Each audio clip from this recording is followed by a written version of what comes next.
अध्याय 17 the crimson night. रोया और लुकास खामोशी से चलते रहे, उन विशाल फूलों से ढकी झाड़ियों की दीवारों के बीच से कई बार दाएं बाएं मुड़ते हुए। बगीचे की वह मीठी और भारी महक अब रोया को चक्कर महसूस कराने लगी थी। खैर, रोया ने अपने माथे से पसीने की एक बूंद पोंछते हुए कहा, हमें अभी तक कुछ भी अजीब नहीं मिला है। चलते रहते हैं, लुकास ने सहजता से जवाब दिया। उसकी आंखें घनी हरियाली का मुआयना कर रही थीं। उनके आगे वह तंग रास्ता आखिरकार चौड़ा हो गया, जो लगातार बनी रहने वाली उसी दोपहर की धूप में नहाया हुआ था। वहां एक रास्ता है, रोया ने इशारा किया, अपनी चाल बढ़ाते हुए। चलो चलते हैं। लेकिन जैसे ही उन्होंने उस रास्ते से बाहर कदम रखा, रोया बिल्कुल सुन्न पड़ गई। सामने वही सफेद संगमरमर का फव्वारा था, वही पत्थर की बेंचें, झूले, और वही नाइट्स। हम सब मरने वाले हैं। सैम की चीखती हुई आवाज उस खुली जगह में गूंज उठी। वह युवा नाइट्स पागलों की तरह इधर उधर घूम रहा था और झल्लाहट में अपने ही बाल खींच रहा था। हमारा खाना खत्म हो रहा है। हमें यहां से बाहर निकलने का रास्ता नहीं मिल रहा। हम बस भूखे मरने तक गोल गोल घूम रहे हैं। लुकास ने एक भारी और चिढ़ भरी आह भरी। यह तरीका काम नहीं करेगा। वह आगे बढ़ा, उसका हाथ उसकी तलवार की रत्नों जड़ी मूठ पर था। उसने तलवार बाहर निकाली, जिसकी धार हवा में खनक उठी और उसे महल का रास्ता रोकने वाली नुकीली बेलों की विशाल दीवार की तरफ उठा दिया। रुको, ऐसा मत करो, सैम चिल्लाया, तेजी से आगे बढ़ते हुए। हम पहले ही काटकर रास्ता बनाने की कोशिश कर चुके हैं। ये बेलें, ये जिंदा हैं। ये अंदर तक धंसती चली जाती हैं, और जो भी इन पर वार करता है, ये उसे निगल जाती हैं। हमारे आदमियों में से एक तो इन्हें काटने के चक्कर में लगभग पूरा ही निगल लिया गया था। लुकास की आंखें सिकुड़ गईं। उसने अपनी तलवार नीचे नहीं की, वह उन पौधों पर वार करने के लिए पूरी तरह तैयार था। रुको, रोया ने बीच में आते हुए कहा। वह उसके सामने खड़ी हो गई और अपना हाथ उसकी बाह पर रख दिया।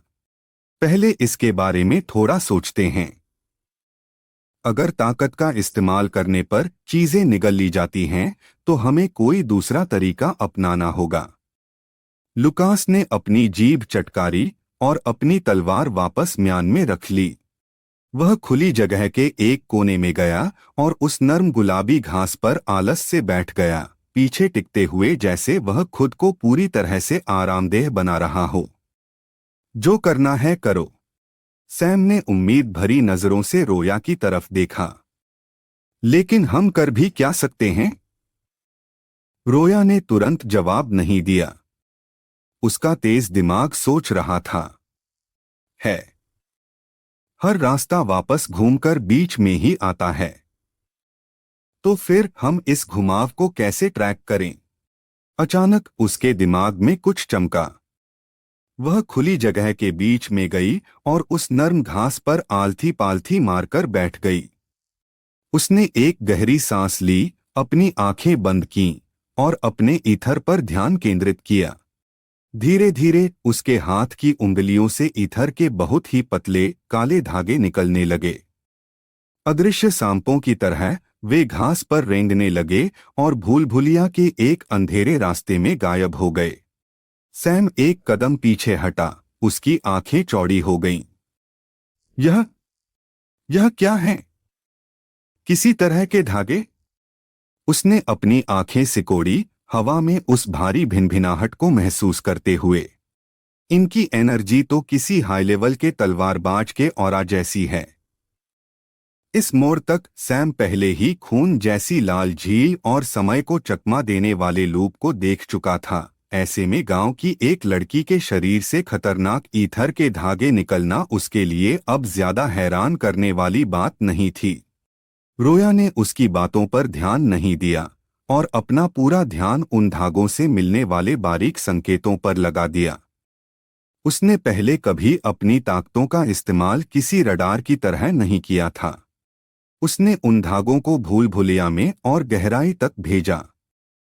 अचानक उसे अपने दिमाग में एक साफ और तेज झटका महसूस हुआ। उस जगह में एक अजीब सी हलचल जहां से उसका ईथर गुजर रहा था। सुनो, सैम ने इशारा किया। उसकी आवाज कांप रही थी। तुम्हारे धागे वहां उस दूसरे रास्ते से बाहर निकल रहे हैं। रोया ने झटके से अपनी आंखें खोली। वह सही कह रहा था। काले ईथर के जो धागे उसने उत्तरी रास्ते में भेजे थे, वे इस वक्त पूर्वी रास्ते से बाहर रेंगते हुए वापस उसी खुली जगह में आ रहे थे। उसने तुरंत अपना ईथर वापस खींच लिया और वे काले धागे धुंध में बदल गए। क्या तुम्हें कुछ पता चला? सैम ने बेताबी से पूछा। ज्यादा कुछ नहीं, रोया ने तेजी से सांस लेते हुए कहा और अपना माथा पोंछा। लेकिन मेरे धागे वापस घूमकर आने से ठीक पहले मुझे एनर्जी का एक हल्का सा झटका महसूस हुआ था। उसने फिर से अपनी आंखें बंद कर लीं। मुझे यह दोबारा करना होगा, लेकिन इस बार हर दिशा में एक साथ। उसने अपने दोनों हाथ घास पर दे मारे। ईथर के दर्जनों काले धागे बाहर निकले और एक साथ भूल भुलैया के हर एक रास्ते में घुस गए। दिमाग पर पड़ने वाला तनाव तुरंत ही भयानक हो गया। रोया का चेहरा पीला पड़ गया। ऐसा लगा जैसे उसका दिमाग 50 अलग अलग दिशाओं में खींचा जा रहा हो। उसके चेहरे से पसीना बहने लगा जब वह बगीचे की उन अदृश्य दीवारों का नक्शा तैयार कर रही थी। 10 मिनट बीत गए, फिर 15।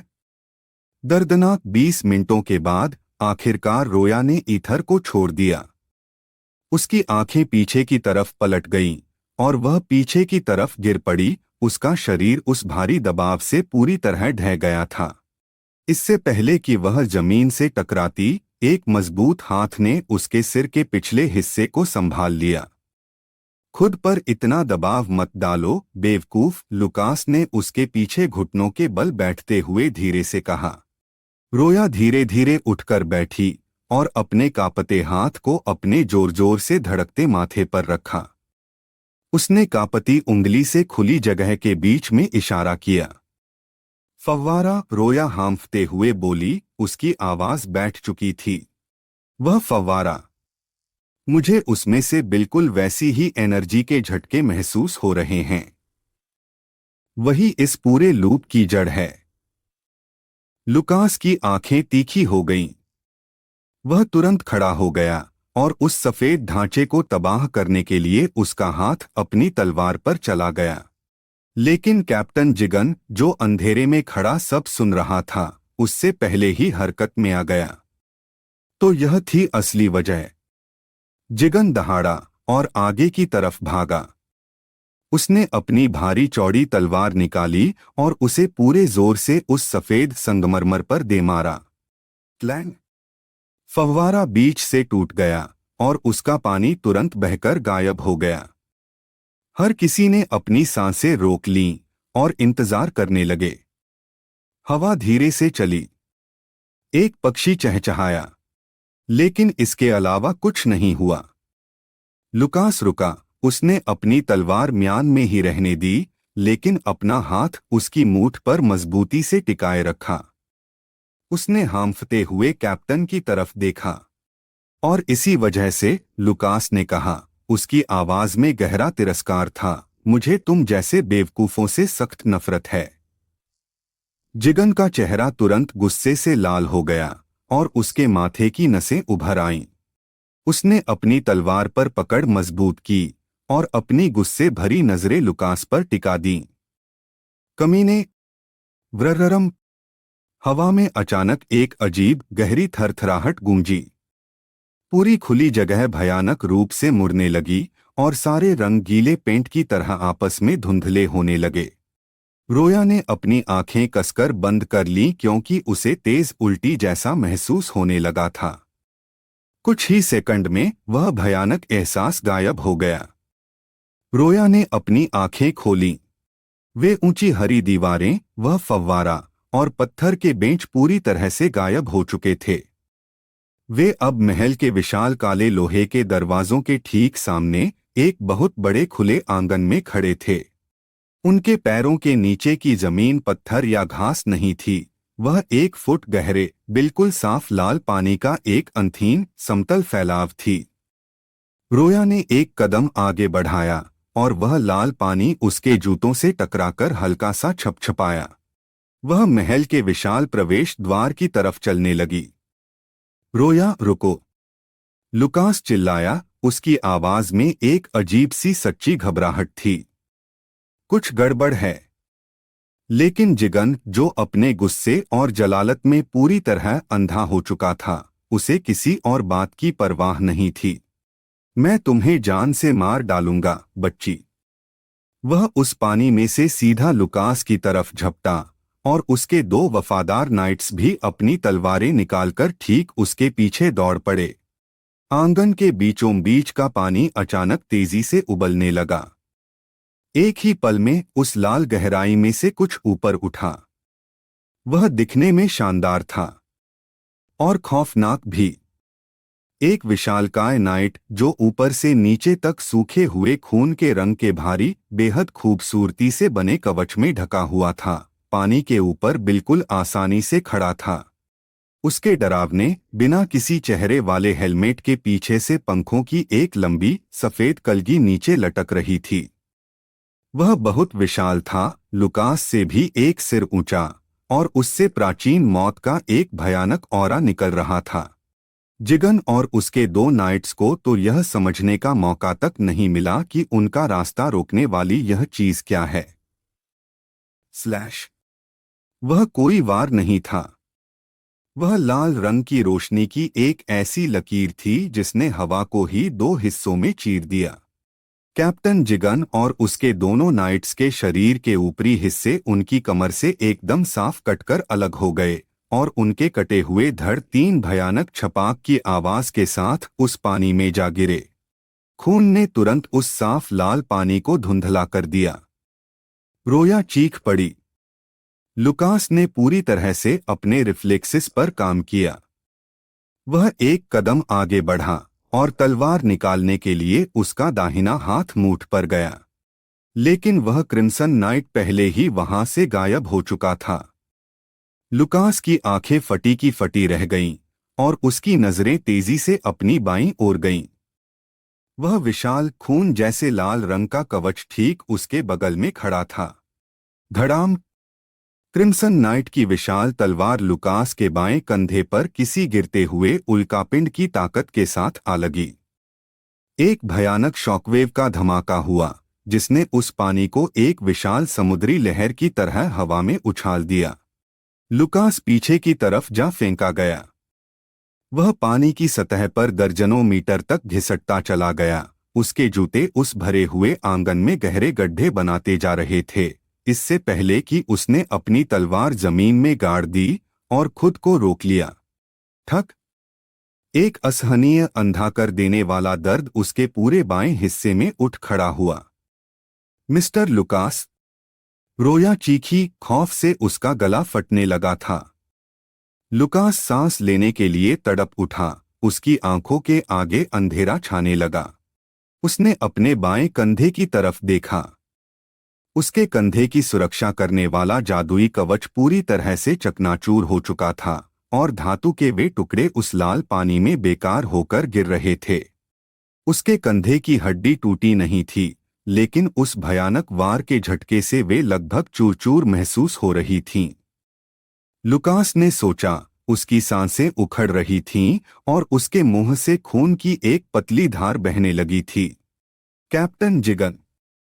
सैम आंगन के दूसरी तरफ से चीखा और अपने कमांडर के 2 टुकड़ों में बंटे शरीर को घूरते हुए उस खून से भरे पानी में घुटनों के बल गिर पड़ा। रोया को नाइट्स की कोई परवाह नहीं थी। वह तुरंत आगे बढ़ी, उसके डॉक्टर वाले रिफ्लेक्सिस उसे लुकास तक पहुंचने के लिए चीख-चीख कर कह रहे थे। लेकिन तभी एक विशाल परछाई ने अचानक उसके ऊपर की रोशनी को ढक लिया। रोया वहीं सुन्न पड़ गई, उसकी नसों का खून जम गया। क्रिम्सन नाइट ठीक उसके बगल में खड़ा था। वह विशाल ढांचा धीरे धीरे अपने भारी कवच वाले सिर को घुमाकर उसे नीचे देखने लगा। उसके हेलमेट के काले बिना चेहरे वाले सुराखों में से दो चमकती हुई सफेद आंखें सीधे उसकी आत्मा में झांक रही थीं।